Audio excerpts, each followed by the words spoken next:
Hey, welcome to the latest episode of the show.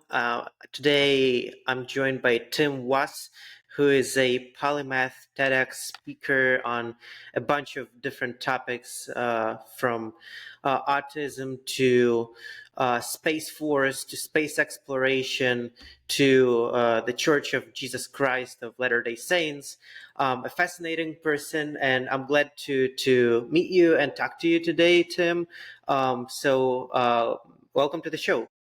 Thank you. I always like to introduce myself by quoting Teddy Roosevelt, the president who won the Nobel Peace Prize as well as the Medal of Honor for war. So, both in war and peace, he said that people don't care how much you know until they know how much you care. So, I say kindness counts for karma. And as a Taylor Swiftie, I approve of that message. Nice, nice. I love it. So we had a little bit of a chat about space exploration. You seem to be very passionate about this topic. Um, do you want to start with that? Going over how you how you became a an enthusiast in this field? What's your association with Space Force, or anything else you want to add here? Sure thing. I have a long family history pedigree with NASA because my great aunt Charlotte Fries worked as a photographer for the Pentagon starting in 1945 onwards to the 80s. And she dated Werner von Braun, the former Nazi V 2 rocket scientist in World War II.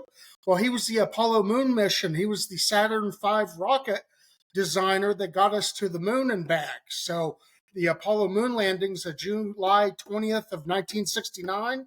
And she talked about how he converted to Christianity thanks to her and her community of Christians. So that's something to tie that back. I've always been fascinated by space, especially Carl Sagan of Cosmos fame that was rebooted by Seth MacFarlane at Fox and National Geographic with Neil deGrasse Tyson, the Black Science Man, if you know from that meme.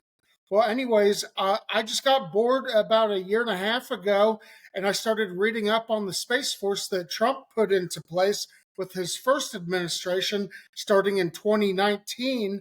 Well, it was such a great leap forward for humanity that we were going to get back there to colonize the cosmos.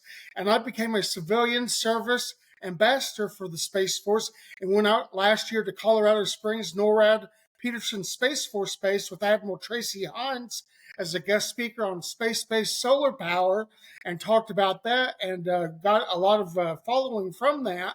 And I've looked into SpaceX as well. And I'm the guy that helped with Elon Musk to come up with how are we going to terraform Mars? Well, my uncle Dean Carson worked for NOAA, the weather service for the federal government, and went around the world putting out weather stations that were digital with satellite communications. Well, he said, well, if there'd be something that could grow on Mars, it'd be the Aleutian Island Alaskan moss that's there for the sea. It's like negative 50 degrees Fahrenheit. It's cold. It can take on radiation. Gamma rays, no big deal. It could grow on Mars and terraform it. It may take 200 years, but at least it would be a head start and would be a lot better than the nuke solution that Elon Musk proposed to have global warming on Mars by nuking the poles and getting the water vapor into the atmosphere there. Yeah, you have quite an interesting family history, and it's fascinating to learn about that. And I do know some of the history around NASA, and I know that it was originated not too far away from where I live in Huntsville, Alabama. It's a space town. I haven't been there, but I've seen a bunch of videos. It seems like a very fascinating place. Um, so I wanted to talk about this. So since Trump was inaugurated, it seems like this idea of space exploration was given a new was out there again, and we see a bunch of good news about the federal government supporting companies like SpaceX in space exploration. So do you have any insight or your personal take on what's happening right now there? Yes, the first congressional speech that Trump gave recently, at the very end of it, he thanked Elon Musk and SpaceX because he said he wants to have American astronauts plant the American flag on the surface of Mars. That was huge, or as Trump would say, huge. So that's a great leap forward that we're thinking about, not just putting up junk in space for space-based solar power, but to colonize a moon base first with helium-3 is what is a resource for fuel there. And I think Russia and China are working together on a nuclear base on the moon. And Musk wants to go straight for Mars. He says the moon's not worth it. Let's go to the red planet express. Yeah, yeah, and as far as I remember, NASA was planning to have its own moon mission for a while now, and it's been postponed and moved to 2020 something. Do you think that's not happening anymore, and the focus is going to be on Mars specifically? I think that Musk gets the job done, so what he wants will get done. Versus with Biden and Trump, they had Congress in between there. We have astronauts on the space station that are stranded there that have to have SpaceX now come and try to speed up to get that done so they can get back home. They've been up there for months and months, and they just have no help otherwise because of government bureaucracy. And there was a whistleblower that I'm friends with on my network on LinkedIn. He talked about how it is like a slash and burn at the NASA right now. There's a lot of hostility. And Vanessa Weiss is doing a great job. She's the deputy director. She's friends on LinkedIn, as well as the ninth chief of NASA, Dan Golden, that I'm friends with. He's retired as an entrepreneur, but he says private space is where it's at. We had India, Japan, and Europe have been landing what would you call rovers on the moon right now. One of them tipped over the other day, but it's at least showing you it's the space race is back, baby. Hell yeah, I love it. Um, do you believe that we might send the first human to Mars in the next 4 years under Trump's administration? I believe if we work with Russia, they might be an adversary, but they could be an ally with cosmonauts and astronauts in space together, like the International Space Station, some brotherhood and sisterhood. Well, they just came up with a pulse engine that could get us to Mars in 6 months. That would be like the same equivalent of the going from Europe over the Atlantic Ocean to America, the New World. Instead of 3 years, 6 months, that would cut it down drastically. And there have been astronauts up there in space at the International Space Station for over 2 years at a point. So just to show that we could survive that, I would propose as a space station have a von Braun ring. Think of it kind of like a bicycle wheel with spokes that could have artificial gravity, like 2001: A Space Odyssey with Stanley Kubrick, the Arthur C. Clarke novel and movie that was great in the 60s. Well, having a spinning ring, that way you could have gravity so you don't uh, hurt your bones by getting weak up there because you have to exercise. And on Mars, there is only 39% the gravity of Earth. So you'd feel like Superman, be able He-Man lifting weights there like nothing else. And your kids, if we have babies on Mars like Musk wants to have, Martians, well, they would be a lot taller due to their bone structure with the lighter gravity. So it'd be like a new species of humanity, kind of like the Neanderthals, the Cro-Magnons, the cavemen, versus modern Homo sapiens, or soon to be with transhumanism, Homo superiors. I have a lot of questions for you regarding the future of us on Mars and other planets. But before that, you mentioned the idea of working with Russians on this combined mission to Mars. Um, on a similar topic, I know that at least I've heard something about China working on its own project to do something similar.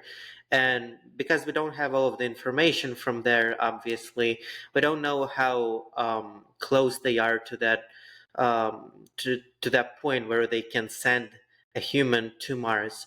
Do you think in any scenario it would be possible for the US to work alongside China to get this done too? Good question. In regards to China, Neil deGrasse Tyson said that when China wants something done in space, they get it done. They're starting on expanding a space station there with active astronauts or cosmonauts over there. And they're working with Russia on a joint India, Russia, China moon base that would be nuclear powered.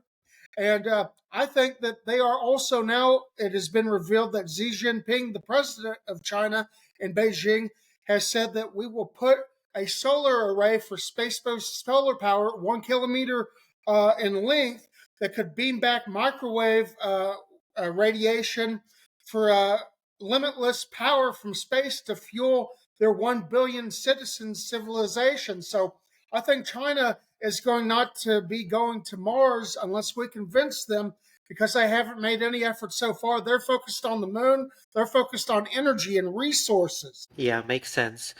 And I know that you have a pretty strong background in geopolitics and you understand a lot of that stuff. So this probably gives you a better idea on how society might work in the future as we colonize places like Mars and the Moon. um, how it work with the modern governmental system with countries and different alliances?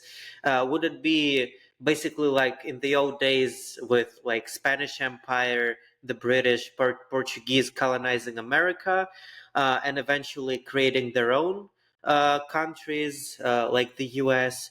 Or is it going to be something different? That's a very good question. I believe that we're going to see colonialism, and it's going to ramp up the violent tendencies of warlike nature for resources. So if we get crowded up there, it's going to be a lot of hectic stress. And you'll see that they want to make their country number one and only them and nobody else. And we have that's called jingoism.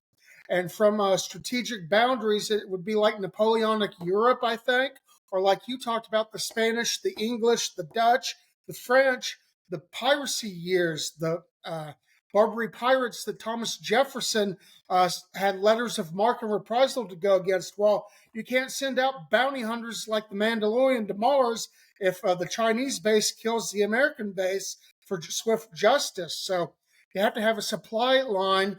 And I think that's what Elon Musk is focused on, working with Russia with rocketry that could get them there in 6 months and just keep having new rockets, 3D printed material, Tesla bots, and all sorts of things like that to do that.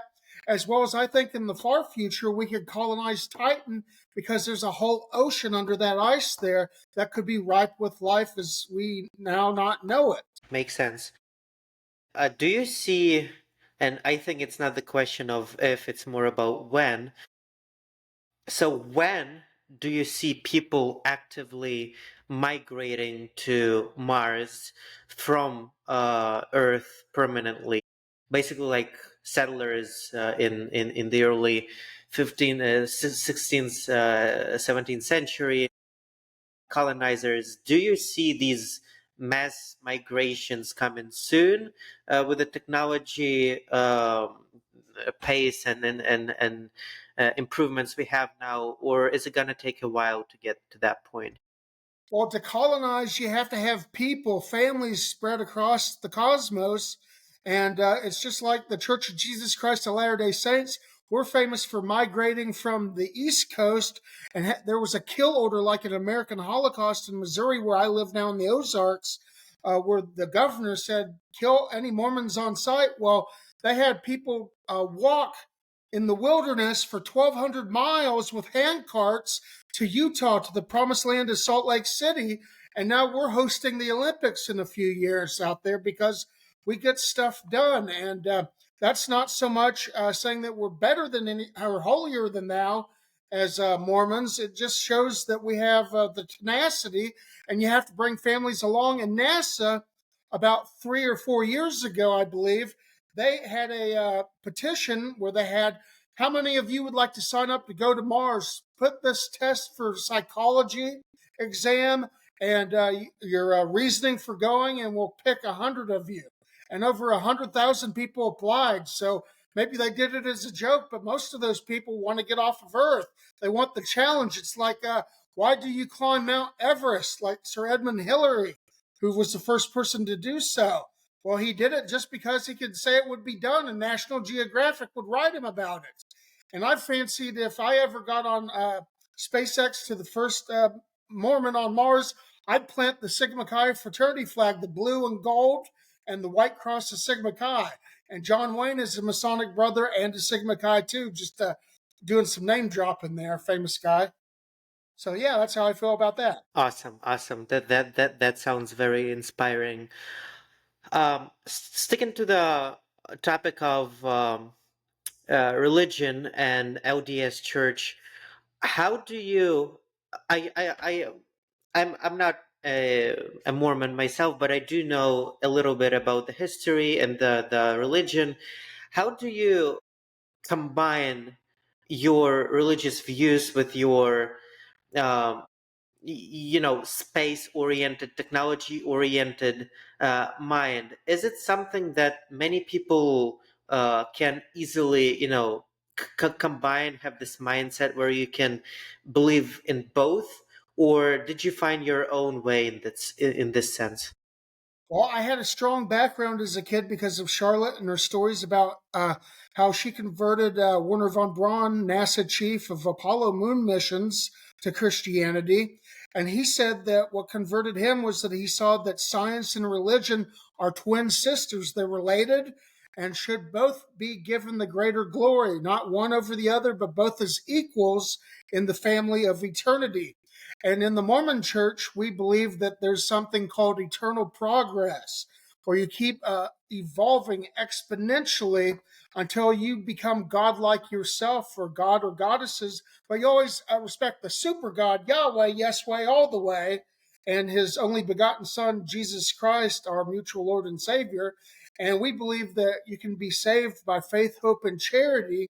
And one of the organizations, when I was out at Education Week for Brigham Young University, BYU, and Provo, Utah, was the Mormon Transhumanist Association founders, Lincoln Cannon and Carl Youngblood. I got to meet in person after they had done a New Yorker magazine interview that you can look up called the Transhumanist Wager, which is about how the Mormon Transhumanist Association talks about generational starships, uploading your brain to a computer.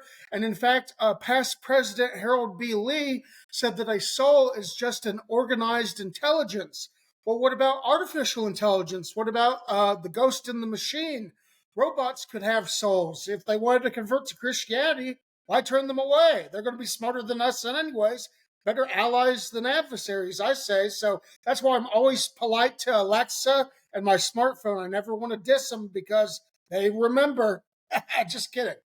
So yeah, that's a little bit about that. Yeah, honestly, I do the same with ChatGPT and other AI models.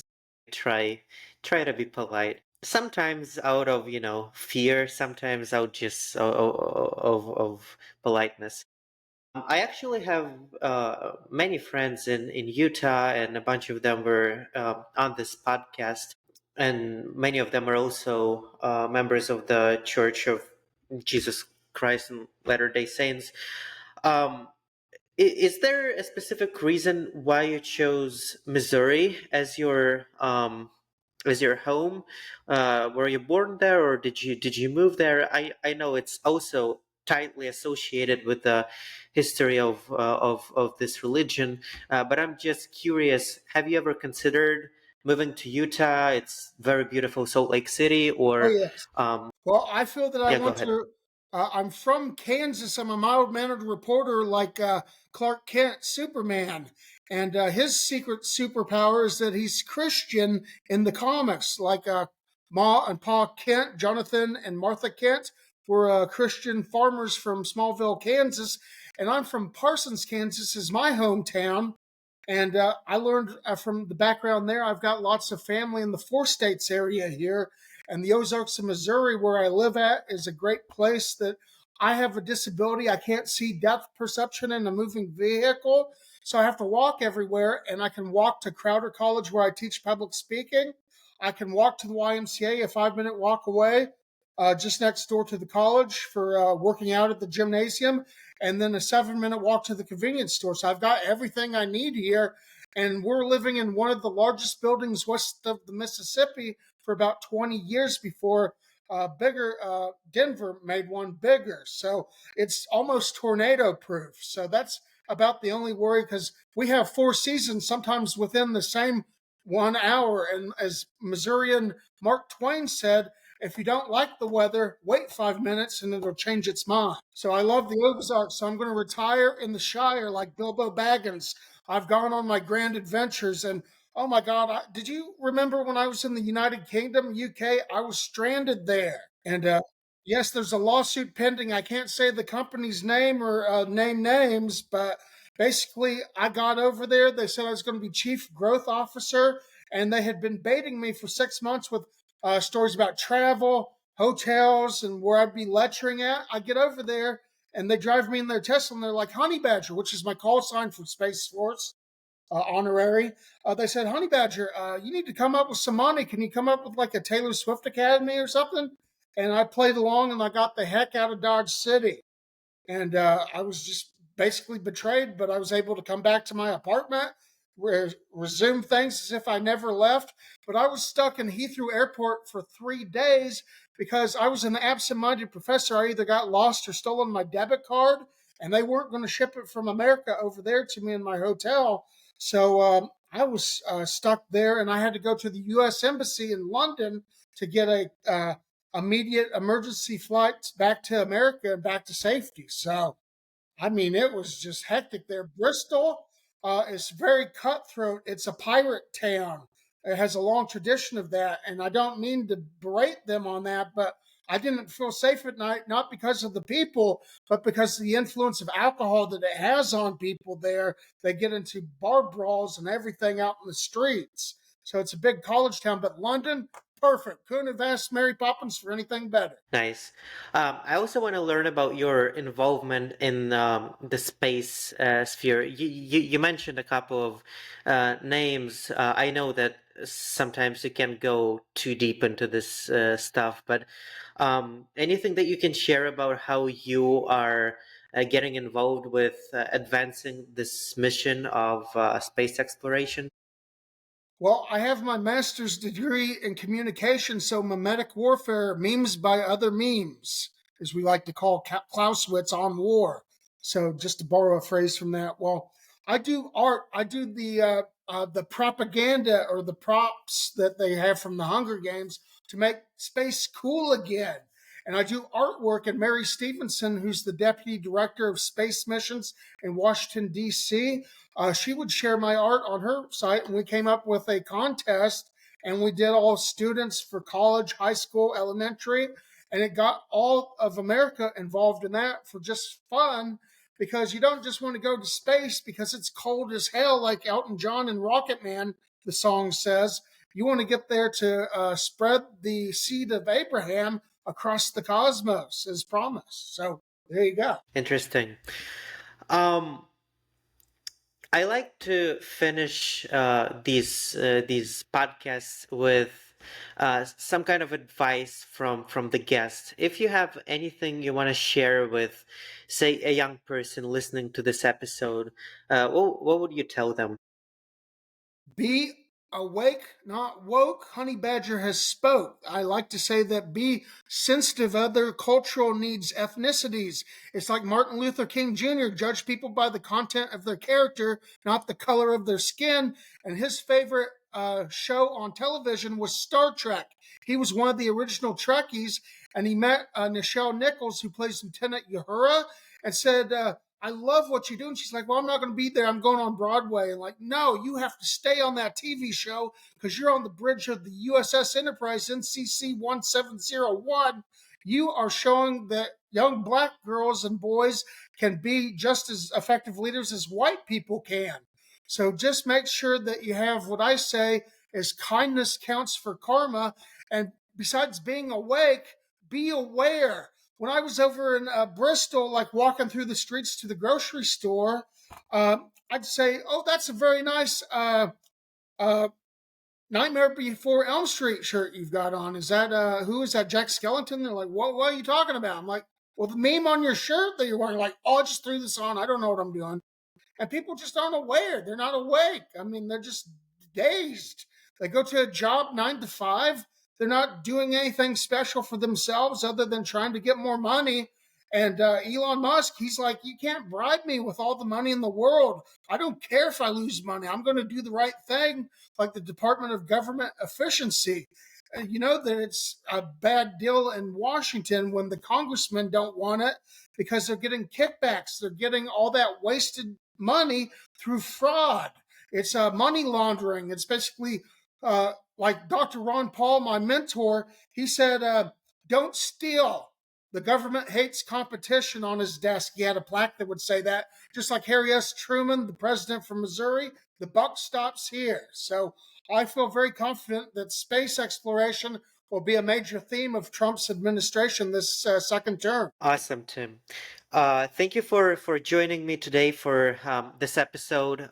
It was a blast. I loved your insights and your take, and glad to Shameless have you plug, again real soon. quick. I wanted to make sure that everybody watching this right now go to Amazon.com for 99 cents. You can read my book on public speaking that I wrote, best selling book, rave reviews 4.3 out of 5 with 15 ratings and reviews. It is How to Persuade People the Winston Churchill Way, or WASS, WASS, Churchill. And that'll be your Masonic square method of oratory that he learned and became one of the best speakers to save us in World War II from the Nazi heinous Holocaust Hitler. So God bless you, your viewers, and I hope to talk to you soon. Thank you, sir. The links would be in the description. Cool.